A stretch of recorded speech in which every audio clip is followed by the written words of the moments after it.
Hello दोस्तों, जय हिंद, वंदे मातरम। दोस्तों आज हम बात करेंगे डोनाल्ड जे ट्रम्प की। दोस्तों हाँ, अमेरिका के जो उम्मीदवार है प्रेसिडेंट के, उन्होंने नरेंद्र मोदी जी के बारे में ये कहा, हमारे जो प्राइम मिनिस्टर है इंडिया के, उनके बारे में कहा कि Narendra Modi ji is my friend, he is a fantastic man. बहुत अच्छे इंसान है नरेंद्र मोदी जी।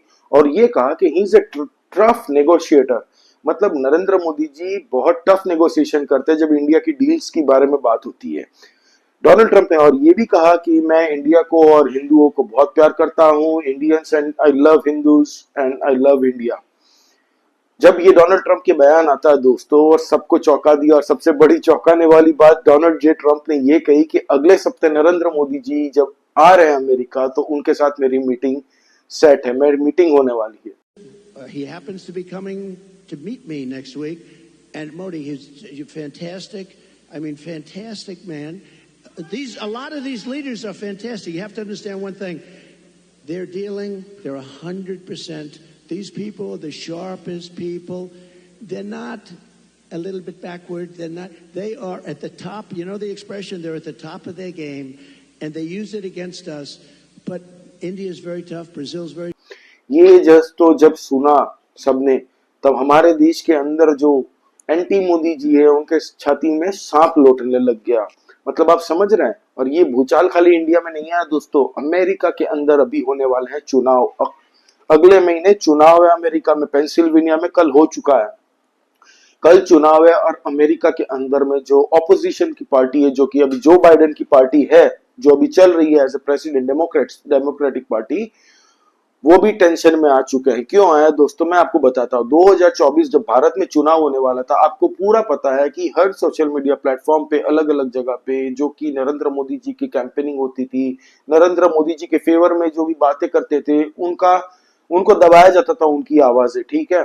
और सोशल मीडिया के साथ साथ बहुत सारी पॉलिटिकल ऐसी पार्टी है जहां पे गवर्नमेंट को मिली के एनजीओ से इलीगली पैसे फंडिंग हुए थे, उनको फॉरेन का हाथ दिख रहा था। और हम सबको भी, नॉर्मल जो इंसान है भारत में, सबको पता था कि विदेशों से कोई ताकत कोशिश कर रही है भारत के अंदर जो होने वाले चुनाव है उसको डाइवर्ट, मतलब उसको हेर फेर करने की कोशिश कर रही है, चुनाव में हाथ डालने की कोशिश कर रही है।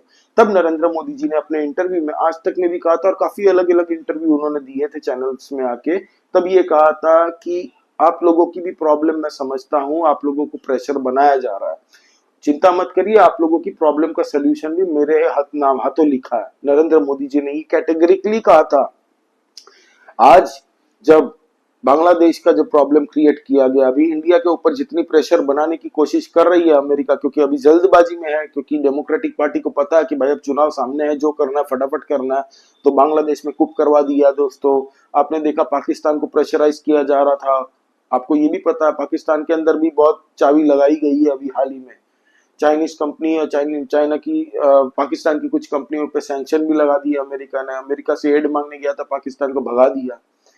तो अभी जाने से पहले पाकिस्तान, इंडिया, चाइना, बांग्लादेश, ये पूरे खित्ते में अमेरिका चाहता है कि जो उनका एजेंडा है वो पूरा करे फटाफट से। तो अब नरेंद्र मोदी जी क्या करते हैं, जब जल्दबाजी में सामने वाला हो ना, तो अपने थोड़ा कम आस्ते आस्ते रिस्पांस देंगे, जिसमें उसका टाइम जाए। अब नरेंद्र मोदी जी की 21 तारीख से यात्रा है अमेरिका की। आप मान के रखिए, अमेरिका में इस बार मोदी जी जा रहे हैं, बहुत जबरदस्त काम करने जा रहे हैं, और मधुमक्खी के छत्ते में हाथ डालने जा रहे हैं। वो डायरेक्ट जो गहरा राज्य है उसके छत्ते में हाथ डालने जा रहे हैं नरेंद्र मोदी जी। इस बार डोनाल्ड ट्रंप के ऊपर 2 असैसिनेशन अटेम्प्ट हो चुका है, आप सबको पता है। और ट्रंप को लिए अमेरिका के अंदर अभी एक जन सैलाब उभर चुका है पब्लिकों के बीच में, यंग जनरेशन हो, बड़े बड़े एलन मस्क हो, जो बिजनेस टाइकून्स है अमेरिका के, ब्लैक रॉक हो गया, ये सब, these companies are heavyweight. ये जिसके साथ हाथ रख ले, ये वही पार्टी जीतती है। और आप मान के चलिए, इस बार डोनाल्ड ट्रंप के फेवर में बहुत सारे ऐसे ऐसे सेलिब्रिटीज है, डोनाल्ड ट्रंप के फेवर में वहां की जनता है दोस्तों। और ये जो 2 बार उनको मारने की कोशिश की गई अमेरिका के अंदर में, आप सोचिए, हमारे यहाँ के लीडर ऑफ ऑपोजिशन अमेरिका जाके कहते हैं कि इंडिया में डिक्टेटरशिप है। ये कहते हैं भाई, तो अमेरिका में 2 बार अगर आपके एक्स प्रेसिडेंट पे हमला होता है, तो आप अमेरिका चाहिए। डिक्टेटरशिप होती तो आप बकवास नहीं कर सकते फॉरेन में जाके। खैर दोस्तों, लीडर ऑफ ऑपोजिशन की बात बाद में करते, तेल लेने जाए वो, हम अभी बात करते हैं किसकी, अमेरिका की। दोस्तों, डोनाल्ड ट्रंप के इस बयान से अमेरिका भी अभी थोड़े सतर्क हो गया। अब पता चला सबको कि भाई ये तो डायरेक्टली ऑपोजिशन लीडर से मिल रहा है, भाई आपने हमारे यहाँ पे इंटरफेयर किया हमारे चुनाव में, तो हम भी आपके चुनाव में जाएंगे। और इंडियंस जनरली, मैं आपको इंडियंस का सेंटीमेंट बताता हूँ, यहूदी और इंडियंस चाहते हैं कि डोनाल्ड ट्रंप आए। रशिया भी यही चाहता है कि भाई डोनाल्ड ट्रंप आए। वो रशिया ने, जो पुतिन ने गेम खेल दिया, कमला हैरिस की तारीफ कर दी, उससे अमेरिका के अंदर कई लोग जो कमला हैरिस के फेवर में थे, वो अब पलट के दूसरे पार्टी को, ट्रंप को वोट देंगे। ये सबको पता है, जो पुतिन ने गेम खेला था, मास्टर गेम। तो अभी सब कंट्री चाह रही, भाई nobody wants war, everybody wants peace. Donald Trump ने यही कहा है कि भाई ये वक्त युद्ध का नहीं है, धंधा करो साला, विश्व को सही सुधारो, क्योंकि इस वक्त पे जो सिचुएशन हालत बनी है ना, वर्ल्ड 3 लगने में टाइम नहीं लगेगा दोस्तों, ये सबको पता है। रशिया भी कह चुका है, इजराइल को देख के बड़ी बड़ी कंट्रियां ये कह रही है।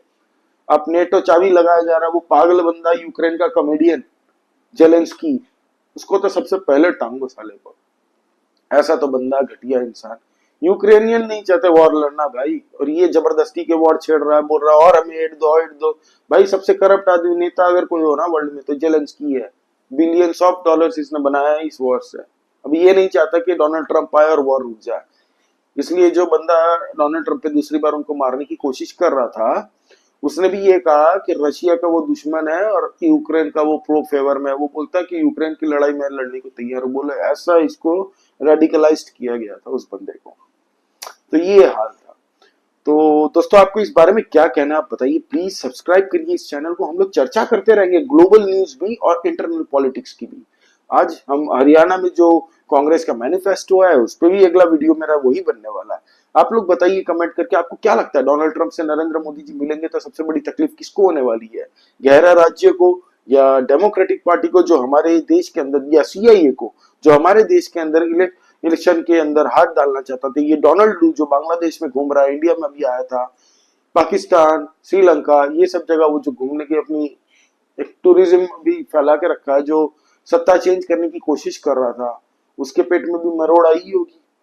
और ये जो प्रोग्राम था अमेरिका का, पूरी तरह से पासा पलट गया है जब से अजीत डोभाल गए हैं रशिया। और हमारे एस जयशंकर साहब ने जेनेवा में जो स्टेटमेंट दिया है कि ये मत सोचिएगा कि हमारे देश के अंदर पॉलिटिकल इंटरफेरेंस करके आप शांति से रहोगे, हम मौका आने पे ठीक बोलेंगे और ऐसी जगह तुम्हें चोट पहुंचाएंगे तुम्हारा बाप भी याद रखेगा। ये कहना चाहते थे एस जयशंकर साहब। मतलब मेरी भाषा अलग है, उन्होंने जो कहा, लेकिन कहने का यही तात्पर्य था। आप लोग प्लीज कमेंट करके बताइए आपको क्या लगता है। सब्सक्राइब कीजिए इस चैनल को, लाइक कीजिए। जय हिंद, वंदे मातरम दोस्तों।